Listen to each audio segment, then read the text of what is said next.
Welcome to Novara Live, which today is not live. And that's because in the run-up to the November budget, I wanted to take a step back from the news cycle and do a series of interviews on the state of the UK economy. Why does nothing work? Is there anything Labour could do to fix it? And do we need, for example, a wealth tax? I'm planning to put questions like these to a number of high-profile economists and commentators over the next few weeks. And in terms of prestige, today I'm starting at the top. Martin Wolf has been chief economics commentator at the Financial Times since 1996. He's worked at the paper since 1987. Before that, he worked at the World Bank for a decade. He's widely considered the most well-connected economics journalist in the world. Former US Treasury Secretary Larry Summers has called him the world's preeminent financial journalist. According to Foreign Policy magazine, he has, quote, for decades been the most influential economics columnist in the English-speaking world. Martin Wolf is very much a man of the economics establishment. He's a keen supporter of market capitalism, but he's also become a prominent critic of its excesses. And in his book, The Crisis of Democratic Capitalism, which I've got here, he argues that increased inequality and an economy which has failed to deliver for ordinary people threatens to bring down the post-war economic system which he values, taking down liberal democracy with it. Personally, I think Wolf may have underestimated how radical a political movement would need to be if it's to rescue liberal democracy from the rentier elites who currently control it. We explore those tensions throughout this conversation. What's undeniable, though, is that Martin is a deeply self-reflective thinker whose access to and grasp of the economic changes we've witnessed over the past 4 decades is pretty much unparalleled. As ever, if you'd like to support our work, you can sign up at novaramedia.com/support. For now, over to the interview. Martin Wolf, thank you so much for joining me on Novara Media. It's a pleasure. You're often described as the premier financial journalist in the world, or financial commentator at least. But YouTube is slightly different. So for anyone who's watching who doesn't have a Financial Times subscription, has never watched a Davos panel, I suppose, could you sort of situate yourself, give a bit of an outline of sort of your career, where you're coming from when it comes to economic commentary? So first of all, I'm grateful that you just said economic commentary. I'm often considered a financial commentator because the Financial Times says financial in it, and not Economics Times, which is history, as it were.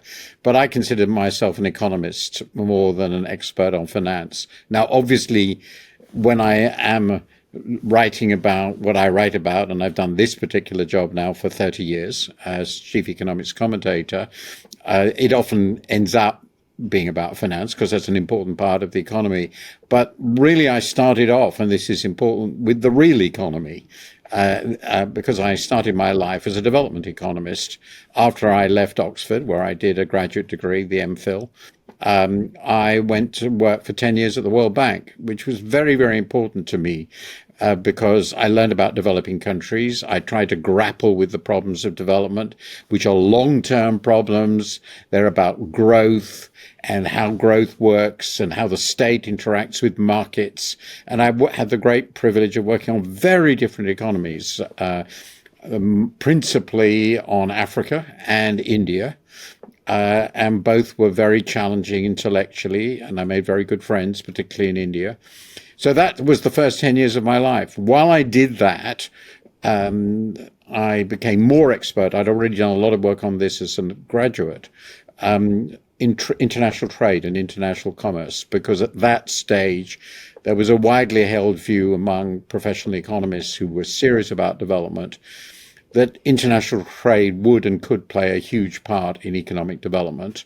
And there were some examples at the time. South Korea was probably the most famous at the time, of quite extraordinary export-led growth. So that fascinated me. I worked on South Korea. And so I became a trade expert. Again, more trade than finance and capital flows. And I worked on that for a think tank. When I returned to England with my family, my wife and my family, we'd gone out together, we came back together, and I wanted to live here. I made a conscious decision. I didn't want to spend my life in an international organization, and I didn't want to live in the US. I wanted to come home. I wanted my children to know their parents, their grandparents, and my parents, our parents. And I worked there for 6 or 7 years, and then I needed to find a new job. This was going to close, and completely out of the blue, utterly unexpected, the then editor of the Financial Times asked me whether I'd like to come as chief leader writer. And of the jobs available to me, since I'd already decided very significantly 15 or 16 years earlier that I definitely didn't want to be an academic, and I definitely didn't want to be a civil servant. And I really wasn't interested in working in the city, and there were no other think tanks that looked good. And I did want to live in London. The FT sounded just the thing for me, and I thought it would be a great opportunity. And I thought I had some of the abilities needed to combine an understanding of economics with relatively crisp analysis. It's sort of a challenge, and it was a challenge. So I accepted that. That was 1987. I did that job as chief leader writer for 9 years, and then I became chief economics commentator. And that's my history. And are you the longest serving person at the Financial Times at the moment, since 1987, almost 40 years? Well, recently, very recently, I definitely wasn't. People tend to work at the FT forever, as it were. And I joined in my early 40s. So though I'm ridiculously elderly and I haven't been pensioned off, which is itself quite striking, but that's how it is. In sort of I approve of the principle. I'm not going to defend it in my particular case. I think people should go on working as long as they want to. I think actually it's economically necessary, quite apart from anything else. But I'm not sure I'm the longest serving, but I'm clearly among them. It is worth noting that my predecessor in this role, Samuel Britton, did the job from the 60s into the 90s. So he was about as long-serving as I've been. And there are many journalists at the FT during my time and still now who've served their entire lives. And the reason in a sense is there is no other newspaper in the world actually like it. And if you're a serious journalist interested in economics and business, finance and politics, well, I would argue we are the best. So people tend to say. Some people have moved on, but people tend to say, and I'm one of them. Yes, there's nowhere else to go in terms of career progression. Not in terms of being an economics journalist. Certainly nowhere in Britain, and I would say actually in the English language, there's nowhere else. I really wouldn't want to work for the Wall Street Journal. Let's talk about sort of how your economic analysis, your political analysis has changed over that career. I suppose, in case our audience are wondering, when are you going to get onto the British economy? I think this is really useful both to get a sort of perspective on where you're coming from, but then also I think your changing economic analysis and politics also says something about the British economy over previous decades. Because as far as I understand it, as a student, you were a Labour member. Then after you sort of left Oxford, you joined the World Bank, you become much more of a free marketeer. You read Hayek, you become what many people might call a bit of a neoliberal. And then after the financial crisis, you rediscover Keynes. And I mean, your latest book, which we're going to sort of reference later on in the conversation, you very much sound like a traditional social democrat. Is that a sort of reasonable summary of your journey? I think it is in a way, but for me, I think it's important to sort of put some nuance on this. And I don't think it's just sort of self-defense, but I think it's deeper. I started off as a social democrat. My parents were social democrats. They were, and that's important. I mean, they were continental Jewish people. They came to this country as refugees. And like many, my father was almost classic example of a Viennese Jewish intellectual, writer, incredibly well-read, and so forth. And they were both social democrats. I mean, that's who they were, as so many people of that background were. Now, it's important to stress that my father, and this was not unheard of by any means, but very strikingly so, was a social democrat, but he was very anti-communist. And this was a big issue, of course, for his generation. He was born in 1910, and I inherited that. And it went along with my very, very deep, and this fits in with my recent book, hatred of dictatorship. So we were. My father would have thought of himself, if that means anything to your listeners, I'm sure it will mean something to you, as a Gateskielite. So he was a right-wing social democrat. He was with Bevin rather than Bevan, as it were, if you can make that distinction. And so was I. So I was always a relatively right-wing Labour person. And what did happen is that while I read economics at Oxford and afterwards, I became increasingly interested as an economist in free market ideas. I thought Hayek and Schumpeter and the other major figures in the Viennese school, early ones, not von Mises, who I thought was always a bit crazy, had very important ideas. And I still do, by the way. I think The Constitution of Liberty by Hayek, much more than The Road to Serfdom, is a very great book, and very important book, and quite subtle. But I was never a member of the Mont Pelerin Society, for example, which is where neoliberals tended to go and die, as it were. I was always sort of among what people call neoliberal. I've never used the word because I've never understood the difference between neo and liberal. I would have always considered myself to be a liberal. And to me, that doesn't really go very far from being a social democrat. But I was much more free market than I'd been before I did economics. But I did economics specifically because I was interested in politics, and I felt I had to understand economics if I was going to understand modern politics at all. And when I did, I was influenced by teachers and by what I saw in developing countries. And I began to feel markets are pretty important, and trade fitted into that. I would never have considered myself a true Austrian economist. I've never written really stuff that would fit into that. But I became more market oriented. And then two things happened that shifted my view. I won't go into all the ups and downs, but I think there are two that shifted my view. First, it began to become obvious to me that we had a real problem with financial markets. And financial markets were not behaving in ways that seemed to me compatible with any happy view of the way markets worked. And I first became aware of that really in the 90s with these huge set of financial crises, of which the most shocking was the Asian financial crisis, which may not mean much to people listening now, but for somebody really interested in development, the fact that so many Asian developing countries got into crisis, and these were the most successful developing countries ever, that was pretty disturbing. And then, of course, there was the 2007-9 financial crisis and onwards.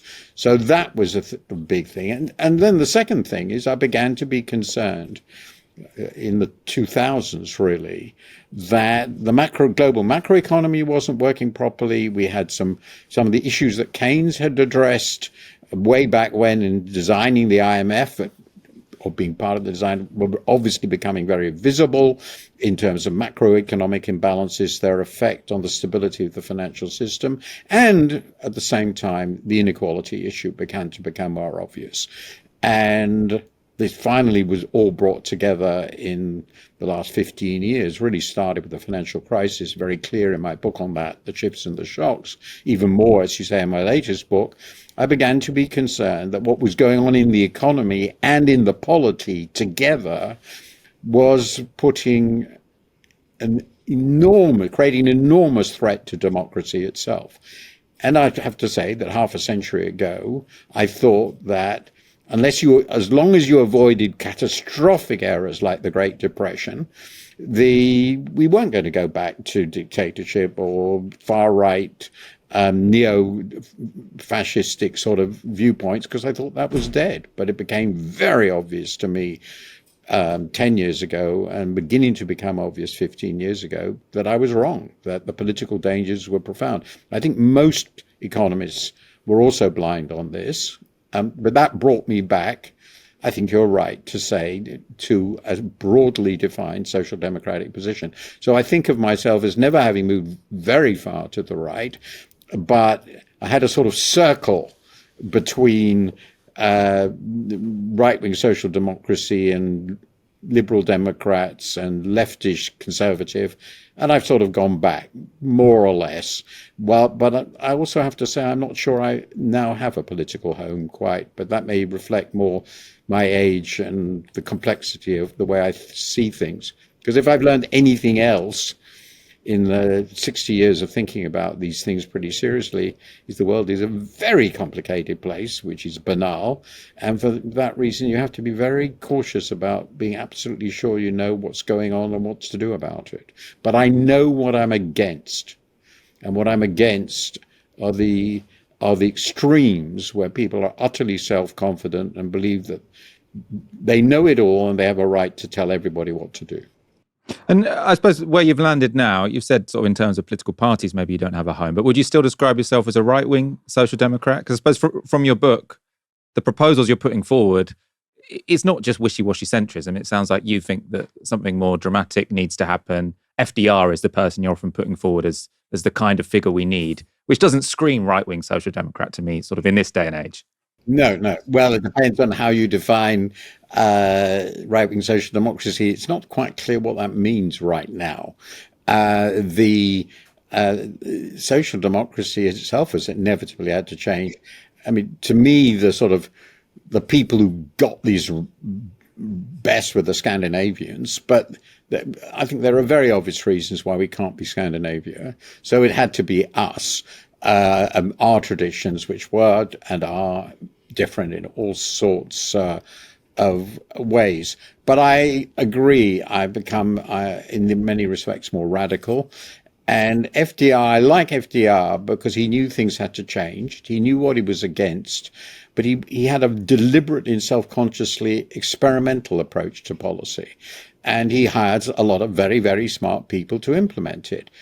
I do think for various reasons it's much more difficult to do what he did because we've done so much of the obvious things, and that makes policy making so much more difficult than it was the first time social democracy was implemented. I'm sure we should talk about that.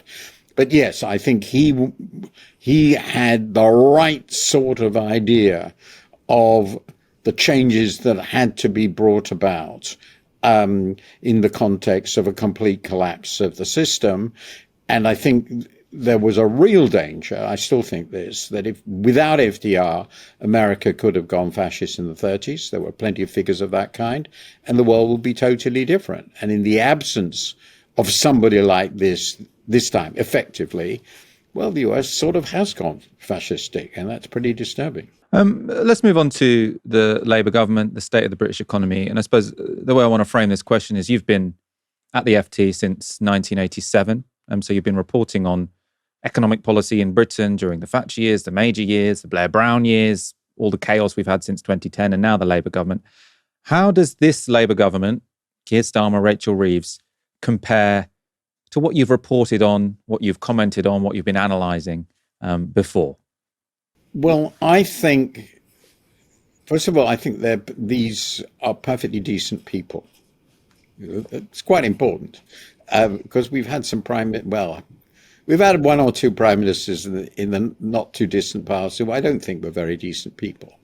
But I think they are at a loss. And I think they're at a loss for completely understandable reasons.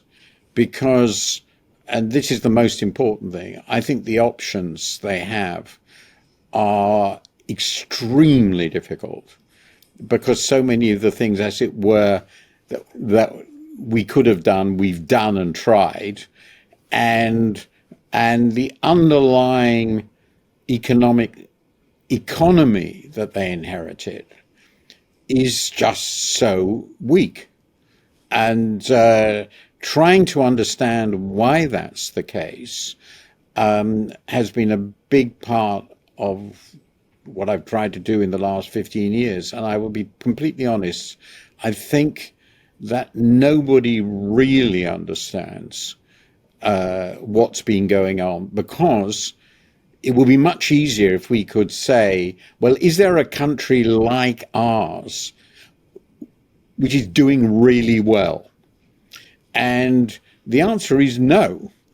The economies that are most like ours on almost all dimensions, really in terms of what they're good at, where they are, what culture, civilization they have, are the continental countries. And really none of the big ones is doing very well. I mean, they're very similar to us. Remarkably so, actually. And even the ones that I thought were doing rather well have really fallen off their pedestal very badly. The US is doing quite well in terms of productivity relative to us, though poorly by its historical standards. It has a colossal inequality problem, and its ability to generate to do with its politics, a decent living standard for the bulk of its population is disappointing, to put it mildly. So it's not a model either. So we are in a situation when there really aren't any countries like ours which you can point to, which are models. And that I didn't feel that in the 60s. It was obvious the Continentals were doing better. And in the 80s, I thought that some of what the Thatcher revolution was about was going to be helpful, and some of it I think was, but the longer run consequences, and I've written that too, were not what I'd hoped. So I think we have to recognize that. So we're in a big problem. We don't fully understand the big problem. We can discuss some of the details of that, and there isn't a model we can follow. And I think that's new. I think that's genuinely new, and it's depressing. And it no doubt has to do with many things that have happened and situations we're in which are completely new. To give a couple of examples, we really are an old country now. That changes what we can do. If we want to increase our labor force and improve the number of young people here, we have to import them, and immigration has become a huge issue. The public finances are, by historical standards, stretched. There isn't a huge amount of slack there, so if you want to spend more, we have to raise taxes from what are already, by British standards, very high levels. The underlying growth process, I've recently written about it, is incredibly feeble.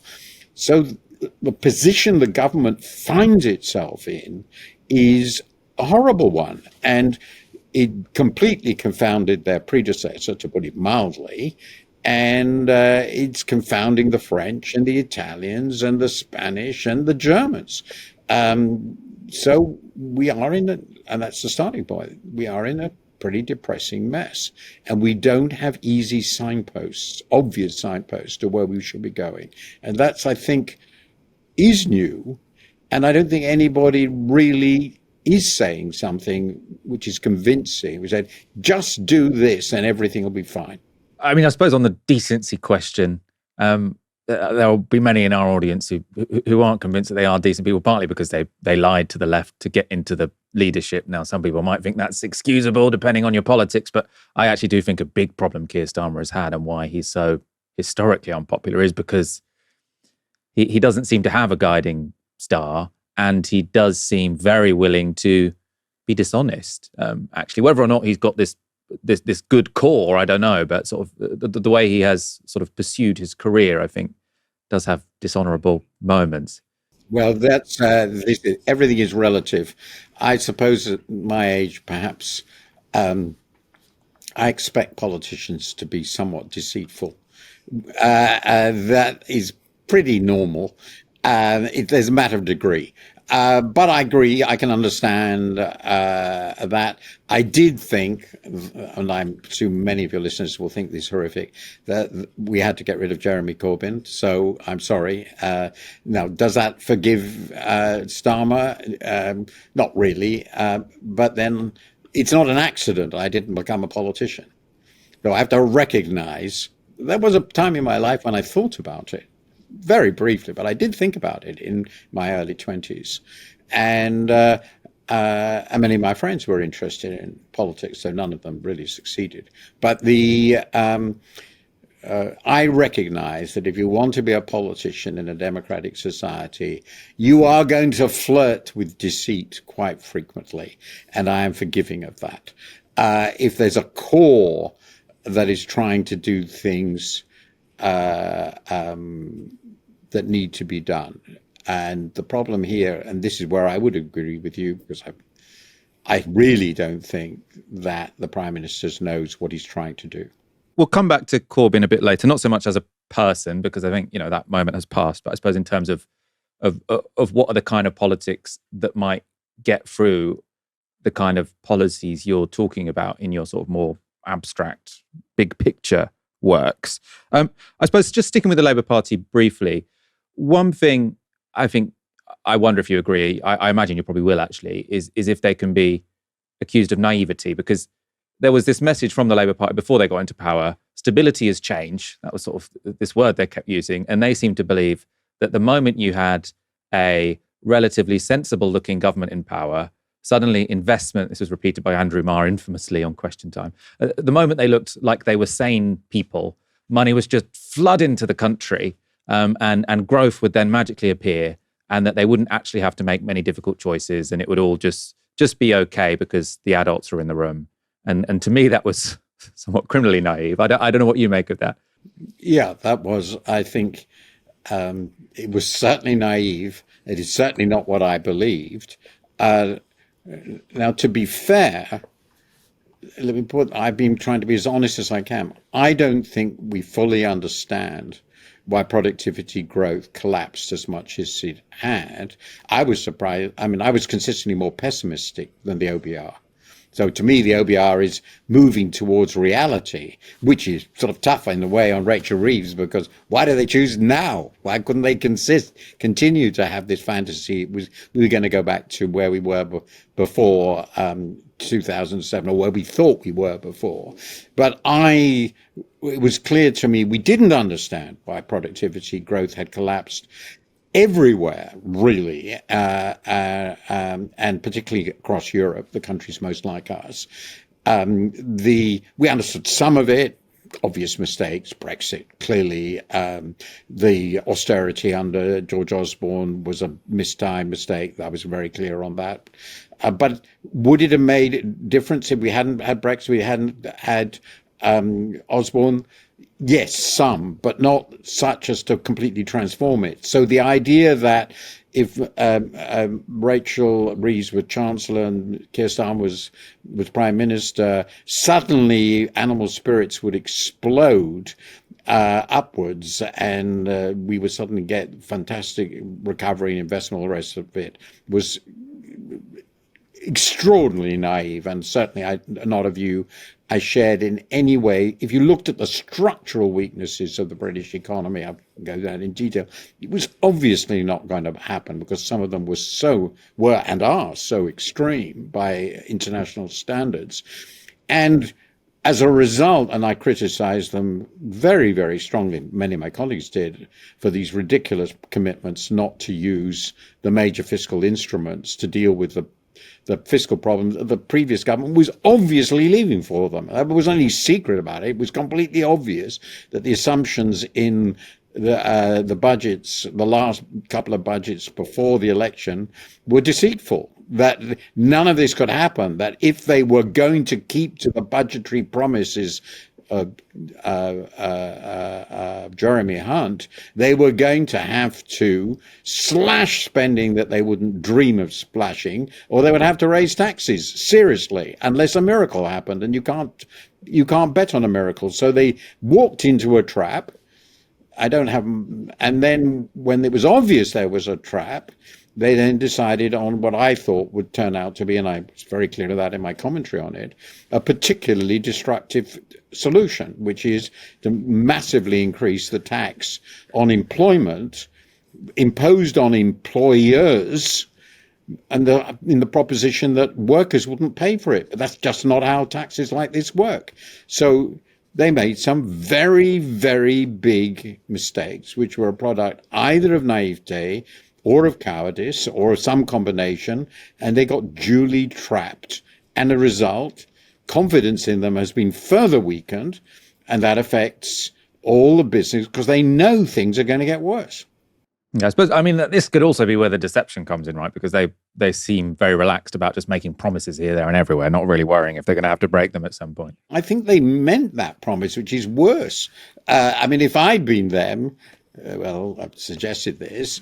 You say in the budget last year, well, this is what we thought, but these lying bastards left us a budget which we never imagined would be so bad. Oh, that's not true, but never mind. But they could have said that. And we have, unfortunately and tragically, going to have to raise taxes. We're going to have to raise income tax and VAT because we won't be able to do all the things we promised otherwise. And they didn't do that. I suspect they're going to do that now. We will see. And in a way, they weren't deceitful enough. I hesitate to say that because in general, I'm not in favor of it. But if you've got yourself into an impossible situation, for whatever reason, maybe they didn't understand it. I think it's possible, but I think it's unlikely because they really was pointed out to them by people who've done the figures and not just me. But they should have changed their minds and they didn't. And now, whatever they do, they will be seen as deceitful and depressing. And they're already way into their term. And this is politically, and this is a point I would make. In my experience, doing what seems to be politically, quote unquote, the best thing today is a very bad thing to do if it's about economic policy, unless you're absolutely confident that the future situation of the economy will allow you to get away with it. And if you can't, you are really screwed. And that, I think, was a huge error. I want to just take a step back, actually. You were talking about productivity earlier. No one knows how to explain why we've had stagnant productivity growth, and that's the real problem that faces our government and lots of governments across the West. What is productivity? What does it mean if we don't have productivity growth? And I suppose, what are some of the potential reasons why we haven't had productivity growth since the financial crisis? Ultimately, let's forget the problem of measurement, because measurement is sort of a difficult issue. But productivity is about being able to produce more with essentially the same input of labor. That's what really matters. So it's about getting richer, in a sense.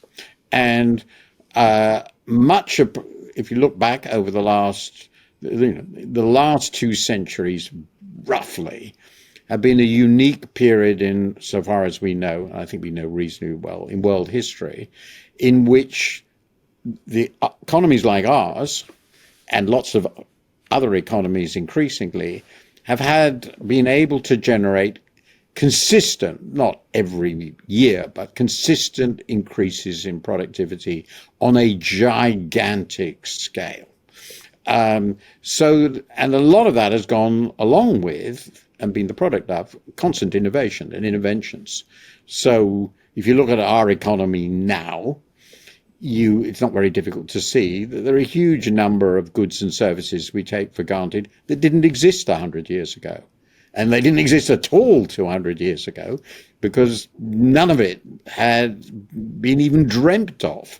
And the result of these inventions and innovations has been a vastly increased range of goods and services we take for granted. Some of them really important, like all the drugs we have, all the medicines, the vaccines, and also the transport systems, the ability, I think it's the single most important thing we've learned how to do. We learned in the 19th century, actually, my God, this was important, to provide completely safe, clean water to everybody. It's unimaginable how important that was. And I could go through many, many other examples. And that was an improvement in productivity because the quality of the output, it's difficult to measure, was immeasurably improved by changing technology. But of course, the big way we've done this has been by finding new ways to get things done by machines, including computers, and to invest in those machines, and computers are part of that. And that allows us increasingly to produce all the products we used to make without employing much labor. Labor gets shifted to doing other things. It changes the shape of our economy raises some problems in the process. But that's essentially the process through which productivity works in our societies. And for reasons we don't fully understand, it's always difficult to measure because it depends on measuring output correctly. GDP is difficult to measure. But we used to have productivity growth for a long time since the war. Let's just focus on that period. The interwar period is complicated. Productivity grew at about 2% a year or more. And over 10 years, that's an increase of actually way over 20%, 25, 30, depends on precisely the figures. And that is measurable. So when Harold Macmillan said to the British people in the late 50s, you never had it so good, he was right. We had full employment, which is very important, great achievement, and people we got into a world, for example, that increasingly perfectly ordinary people could have a car. And 20, 30 years earlier, cars were only for very, very, very rich people. And people liked having cars. And they liked being able to take planes to go and have holiday in Spain. All this is completely about productivity broadly defined. And this slowed dramatically and has now been going. In Europe, it varies up and down between 0 and 0.7%, and we're in the middle, roughly, of that. So instead of growing at 2% or more, it's now hardly growing. And that means that the standards of living of people that they feel don't really change. Shifts in income distribution have a dramatic effect on those on the bottom because it means they're absolutely worse off than they were before. That's pretty horrible. Things they got used to, they can't have anymore. And in addition to all this, there were changes in the structure of our economy, which couldn't easily have been prevented, but like deindustrialization, which changed the whole social structure. And then there's the aging thing. So if you add these things together, things got difficult and bad. That was already obvious before the 2007 crisis. But since then, it's really got hard. And governments are constantly struggling as a result with where do we raise the revenue? Who's going to pay more in taxes because that will make them worse off, unambiguously worse off? What should we spend our money on? And how do we sort of squeeze the money out to help the people we want to help while maintaining balance in our public finances? And these problems have become recurrent now since 2007. It's nearly 20 years. So that's, I mean, very simply, naively, as it were, what's been going on. I want to talk about an article you wrote this week for the Financial Times in terms of what Rachel Reeves should do. So you said Rachel Reeves, I think something along the lines of Rachel Reeves should go for growth at all costs was the headline. And then the proposals in it were essentially sort of watering down the workers' rights bill, planning reform to make it easier to build, and then raising income tax and VAT. I suppose we could discuss the pros and cons of each of those policies individually. I suppose I wanted to come at it from a broader perspective, which is, from the book and from your analysis of there being a crisis in democratic capitalism, the need for an FDR-like figure sort of to come along and radically reshape the social contract, let's say, before our social fabric completely crumbles. There seemed to be a bit of a dissonance between sort of the concrete proposals for the Labour government and sort of your broader analysis of the crisis of democratic capitalism. I don't know what you make of that analysis, I suppose. I think that's a perfectly reasonable criticism. And the question is, and I have thought about this quite a bit. In my book, I had a number of proposals, which certainly some of them were actually they were political rather than economic, and I'll just mention it. I have become very interested in the idea of citizens' assemblies, the idea of bringing people into the political process. I'm very unhappy with the way our political process works. That seems one way. There may be others I discuss, for example, proportional representation, which seems to me potentially something we really now should be thinking about, looking at British politics. Those are outside the economic area. I think that but I would have to admit that I'm not absolutely sure how I would go about it. But I think there's a really pretty big problem with corporate governance. And I have been very, very interested in the idea of changing boards to include worker representatives. I thought the German firms had done pretty well with this. I think it gave them people a lot of buy-in to what their employers were doing. And certainly the way shareholder capitalism now works seems to me very, very, really quite problematic. I have a lot of discussion of that. To put that into 3 lines in such a column really would have been very complicated.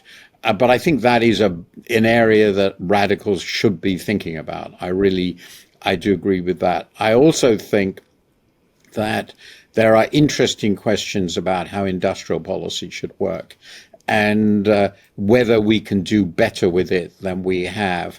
To me, there is a question, to me, the most concrete area is whether the sort of things that they actually have done, creating national investment banks, some things that actually operate like this, whether there is a way of facilitating the move from a small startup firms to successful big ones, which is clearly a very important part of what hasn't worked here very well. But I've tended to focus in recent years as sort of key part of broadening ownership and so forth in reform of the pension system, increasing contribution rates in the pension system, making our new defined contribution system more generous, more all-embracing, and more relevant to everybody, because I think that is potentially important. And it's particularly important because Britain has the lowest savings rate of any significant country, and that directly affects what I think is going to be a very important problem. It will directly affect the living standards of people in the next half century, over the next half century. So there are things that can be done, but I suppose right at the moment, what strikes me most is the constraints that governments are operating under and the difficulty of doing relatively large radical things and getting buy-in. It seems unbelievably difficult. But all I would say is that what I have in that article, it's as it were, the least it seems to me they can do if they're going to avoid things getting worse. And I am actually genuinely worried that we're creating for ourselves a very large structural unemployment problem. That I hope that's wrong. But it's one of the things I am concerned about, in which case things get worse rather than better. The biggest demand from the left at the moment from this Labour government in this budget is to implement a wealth tax. I don't think you sort of address wealth taxes directly in the book, but it does seem to sort of speak to a number of the concerns, which is you're sort of saying rising inequality is undermining the legitimacy of capitalism. Also, we've moved to a rentier society where your wealth can accrue more to you than your work can. A wealth tax is seen as, a way of leveling the playing field, making work pay more than wealth. Also a way of, getting some revenue for the government from those who can afford it. What's your view on a wealth tax? Well, I'm actually, I do discuss in the book in passing. I'm agnostic on wealth tax. It seems to me very, very clear we could increase taxes on property, which has the enormous advantage that it's immobile and you can work out what it's worth. Now, raising property taxes creates themselves huge problems because there's a large amount of untaxed wealth created through rising house prices, and that's the biggest assets of most of the middle classes. So obviously going for that is going to create big problems. Going for a wealth tax on liquid property that's mobile, I think if you're going to do that, you're going to have to work out some system of extraterritorial reach. And because obviously wealth in this country is owned by lots of foreigners, and British people own lots of foreign wealth. And I think all the tax system that we have and that we're contemplating are residence based. And once you've got residence based wealth taxes and the wealth is liquid, it's really nigh on impossible to prevent them from leaving and disappearing from your tax net. What you could do, and I haven't discussed it in the book, is to follow the Americans in having a tax which is applied to citizens. The problem with that is even the Americans accept that people can give up their citizenship. And I think a lot of people who own large quantities of liquid wealth, so are really wealthy, would do exactly that. They would renounce citizenship and go and live somewhere else. And then you would be doing something very extraordinary if you taxed that wealth. So the conclusion I reached, which I think most of the people who've looked at this closely, is we could raise a wealth tax. It would probably be workable. Quite strange countries like Switzerland have a wealth tax, but the sums that you could take would be limited in the sense that it would increase income. That's a perfectly income tax. Well, but if you went for it to the point that it really started reducing people's wealth significantly to shift income distribution and wealth distribution, I think you'd find it very, very difficult to implement while you still have, in other respects, a capitalist system, namely the capital is mobile, people are mobile, and foreigners can continue to own wealth in this country. And that would be an extraordinarily radical thing to do, and I'm not favor that. So you can get somewhere with it. I think you could improve inheritance tax by getting rid of turning it into a gifts tax. You get rid of the 7-year rule, which is obviously ridiculous. So there are certainly things you can do, and I actually think you can probably increase income taxes on people as well. Again, I discussed that a bit, but in an internationally mobile system, there are going to be limits to how effectively you're going to tax mobile capital, and you can tax housing wealth and property wealth relatively easy. That's not a problem, except that you'll get into the problem of the widow living in a house which is worth £3 million, and you impose some 1 or 2% tax on it, and suddenly it's £30,000 to £60,000 a year, and the person can't afford it. There are ways around that, I think. You can capitalize the taxes, but nobody has actually really proposed anything that would rectify that. So the key point is, wealth taxes are difficult. Do you think the Bank of England needs to do more to allow governments to solve the nation's problems? Adam Tooze, in your paper, had an article a couple of weeks ago saying that the bank should stop doing quantitative tightening, so sort of selling government debt, and it should recognize that this is a bit of an emergency, and the government needs support to be able to print a bit more money to do some more investment. I think there are separate things. I think you can certainly have an argument that quantitative tightening should stop. The real question is whether, in the situation the UK is in now, with quite significant deficits and pretty high debt, a obvious policy which would presumably it would involve changing the inflation target, which basically said the Bank of England will be funding the government.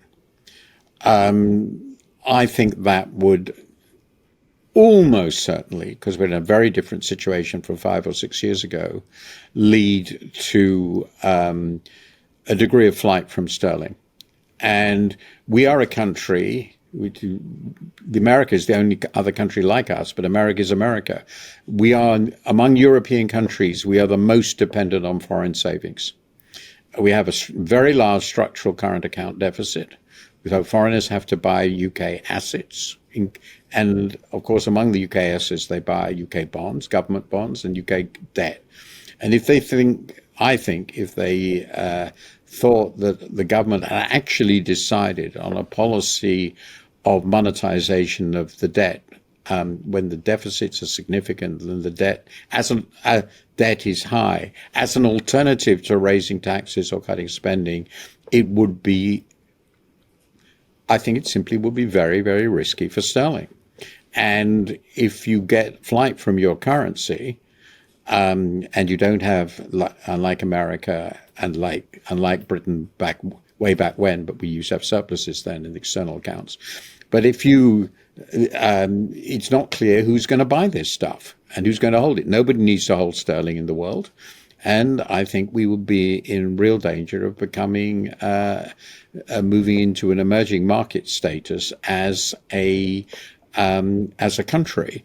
And I've worked on emerging market economies. And once you are in that situation, you're basically got a permanent risk factor in your interest rates. And that's, in other words, real interest rates rise significantly. The cost of that is enormous.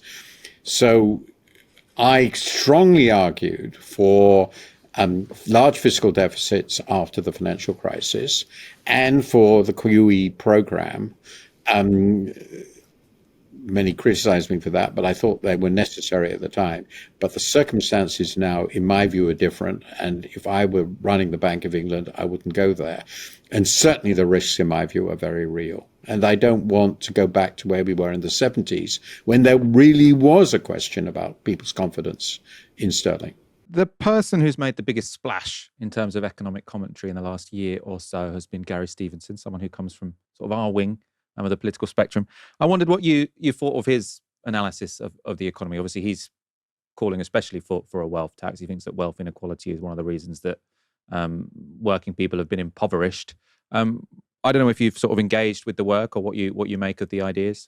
I don't feel I've engaged with it enough to have useful comments on this. I have to say that apart from following Britain to some extent, most of what I've engaged with in the last year has been global economics, particularly Trump's trade war, the impact of Trump on the world, the implication of that for democracy across the world, the competition we have with China, and so forth. So that's been the dominant thing I've focused on. So I would have to say I know sort of very broadly the arguments, but I don't know enough about them to be engaging them sensibly or usefully.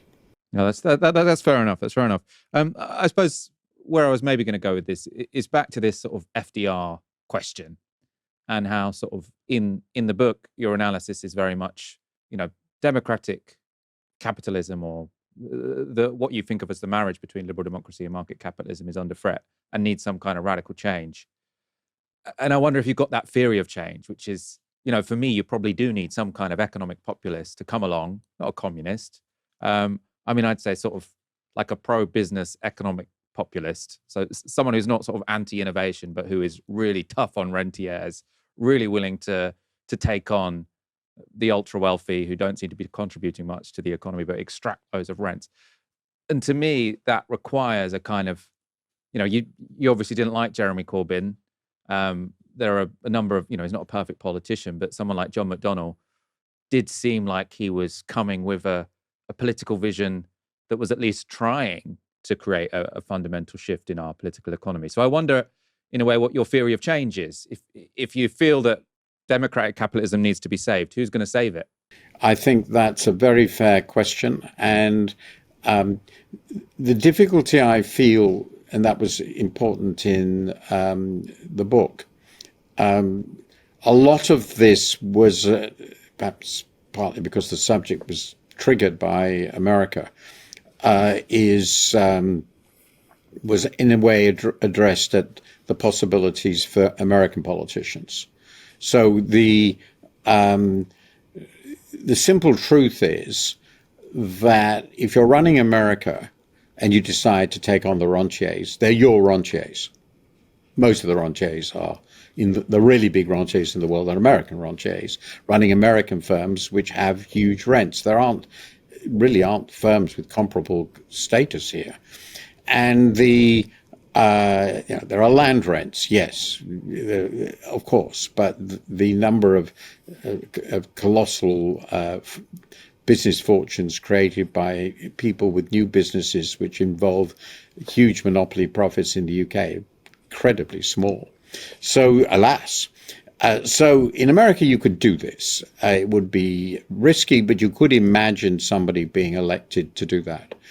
The problem with the UK has, and this is why I'm perhaps not imaginative enough to see a way out of it. I thought after the financial crisis, there was a general need for doing this, and so you could see this very well. If the UK goes on its own to attack its domestic rentiers and wealth owners, I think this will be seen by the world as it were, socialism in one country. And the only countries that, in my experience, have really tried this in the post-war period have been quite a large slew of Latin American countries, and it doesn't work because you get capital flight. I mean, you really get capital flight. And I don't think Britain is strong enough to, and maybe I'm being too pessimistic, but I very strongly believe this, to do this on its own if it's not part of something bigger and global. It is worth saying that we did do it after the Second World War, but the situation after the Second World War was very, very different. We had comprehensive exchange controls. Very, very important. Everybody accepted that because of the legacy of the war. We'd had a fully mobilized economy.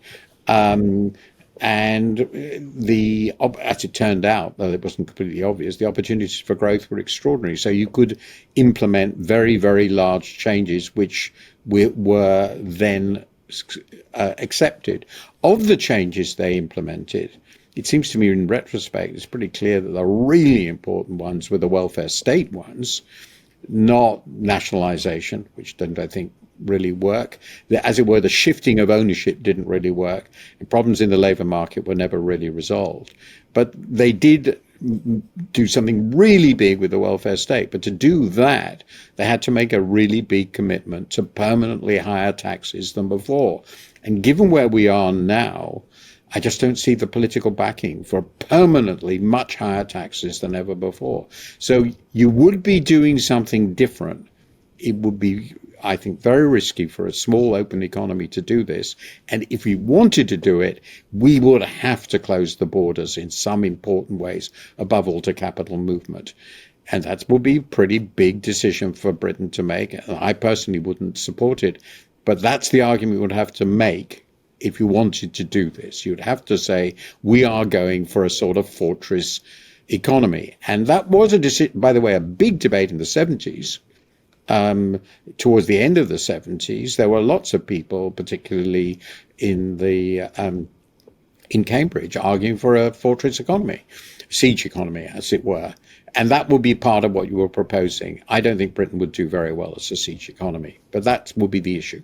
Does that mean that in your model, we've just got to keep our fingers crossed and hopes that someone gets into power in America who's serious about this stuff? Well, I think that there are things we could do to improve growth, improve distribution. We can raise taxes, as I suggested. I think I'm going to be arguing more about this, and use money much more wisely. There are lots of, I have to admit, not colossally radical things which could, I think, improve the situation somewhat. But I don't see how you can just say, look at Britain as it is now with all the constraints, the realities of the economy, what it does, what it has, the skills and that we possess, and so say, well, we can wave a wand and get it. It is important to note, just to take one small example, that we have to maintain a very large export sector because there's so much stuff we want and need which we just can't make. Again, the US is in a much stronger position from that point of view, and the Chinese are working very hard to be in a much stronger position. But Britain cannot be in that situation. It's ineluctably a small open economy because there's just so much stuff we want and need we will never be able to make.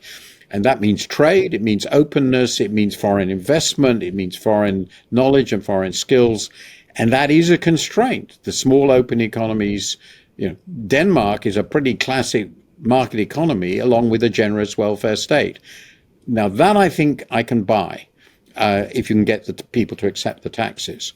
But I think generating a completely different sort of siege economy type or an economy without capitalism and so forth, I just don't think this is in any way realistic. You've sort of isolated rentierism as a problem in the West, and it seems like our sort of democratic systems aren't really set up very well to deal with it. Let's face it. So it seems like it's difficult for a government in a liberal system like our own to really hold rentiers to account. Does that put the Chinese model into a slightly different light? Because I suppose one thing that Xi Jinping is very much able to do is say, if I think that your sector isn't useful for the general economy, or if I think that you're not providing towards the national interest and the productivity of China, then I'm going to cut you down to size. Is that a benefit of the Chinese system? Well, I think that in the long, it's actually a very interesting question. If you're in the long period, what's going on now in China is actually the economy is slowing considerably more than it should be at this stage of development. And I think that's partly the consequence of Xi Jinping's policies. This goes alongside the fact that they've invested very heavily in some sectors. They have colossal resources, including people, and they can do very well in those sectors. But overall, the last 10 years looks to me like pretty serious misallocation of resources, and the economy is not doing as well as it should be. So I would come back to the argument that having a competitive political system, an open political system, is not only good for people who can feel more secure, at least against the predations of the state, but actually has tended in the long run to do better economically. It is important to remember China is still a relatively poor country. GDP per head in real terms is about less than half ours, quite a bit less, and well, perhaps about half, and that's still a relatively poor country. So making direct comparisons is difficult. What I do think is true is that we have this problem, which the Chinese also in a different way have, of balancing our political system against our economic system. And I argue in my book that they're a marriage, but like many marriages, they're difficult. It's a difficult marriage. And I do think that rebalancing the relationship, and particularly changing the way some aspects of capitalism work now, particularly the financial sector, but also in other areas, is quite important. I just don't think that it's something you can easily do on your own. Now, one of the things we haven't discussed at all, but if you imagined we had remained part of the EU, which is closer to being a superpower, and we'd moved to a greater degree of political cohesion in Europe, which is, I think, the challenge they now face, then some of the questions you raise, for instance, how we do taxation, how we do internal distribution, would become relatively relevant, and how the market economy should work.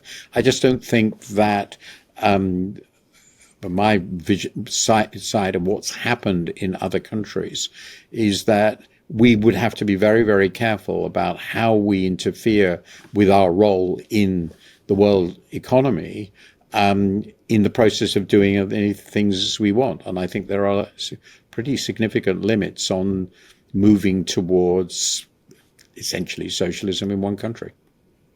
Martin Wolf, now we've brought in the EU and China, we could talk for another hour, but I've got to let you go. So thank you so much for your time. We really do appreciate it. Thank you so much for joining me on Novara Media. Oh, it's a very interesting discussion. Thank you.